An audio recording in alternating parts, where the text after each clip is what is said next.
আপনার কি মনে হয় খুব সহজে জীবন পার করে দেওয়াটাই সার্থকতা?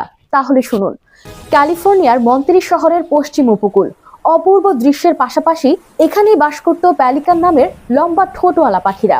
তাদের প্রধান খাদ্য ছিল সমুদ্রের মাছ। শক্তিশালী ডানা মেলে তারা জলের উপর উড়ে যেত, মুহূর্তেই ডুব দিয়ে ধরে ফেলতো মাছ। কিন্তু হঠাৎ তাদের জীবনে পরিবর্তন আসতে শুরু করলো। স্থানীয় জেলেরা যখন সমুদ্র থেকে মাছ ধরে আনতো, তখন বিক্রির আগে তারা মাছের নাড়িভুড়ি ও ফেলে দেওয়া অংশগুলো সমুদ্রে ছুড়ে দিত। প্যালিকানরা এগুলো খেতে শুরু করলো। সহজ খাবার সামনে পেলে কে আর কষ্ট করে শিকার করে? তাই তারা শিকার বন্ধ করে এগুলোই খেতে শুরু করলো। প্রতিদিনের এই অভ্যাস তাদের জীবনে আরাম এনে দিল। তারা ধীরে ধীরে অলস হয়ে গেল। আকাশে ওরা তাগিদ নেই, শিকার করার প্রয়োজন হয় না, কারণ তারা আরাম করে প্রতিদিন খাবার পাচ্ছিল।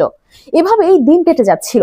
একসময় জেলেরা বুঝলো মাছের নাড়িভুড়ি আর কি কাজে লাগানো যায়, তাই সেগুলো তারা ফেলে না দিয়ে শুরু করলো বিক্রি। প্যালিকানরা কিছুই জানতো না, প্রতিদিন তারা আগের মতো সমুদ্রের ধারে বসে থাকতো খাবারের আশায়।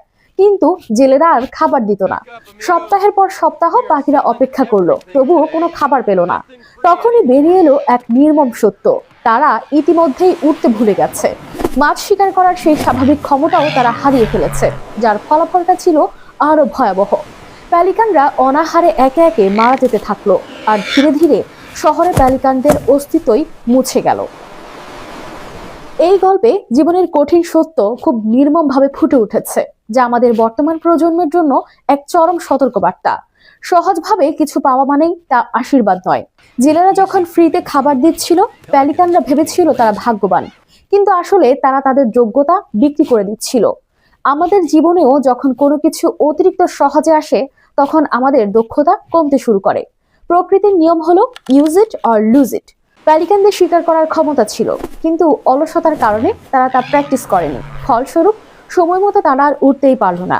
একইভাবে আমরা পরিশ্রম করার ক্ষমতা যদি ব্যবহার না করি, তবে বিপদের সময় আমরাও অচল হয়ে পড়ব। অন্যের দয়ার উপর বেঁচে থাকা কখনো স্থায়ী সমাধান হতে পারে না। জেলেরা যেদিন খাবার বন্ধ করলো, সেদিনই প্যালিকানদের মৃত্যু পরোয়ানা জারি হয়ে গেল। নিজের সামর্থ্যের উপর দাঁড়িয়ে থাকাই হলো টিকে থাকার একমাত্র পথ।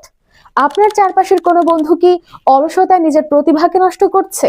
তাহলে তাকে মেনশন করুন এই ভিডিওতে। আর নিজেকে সবসময় সচল রাখতে এবং এমন জীবনমুখী গল্প শুনতে ফলো এবং সাবস্ক্রাইব করতে পারেন।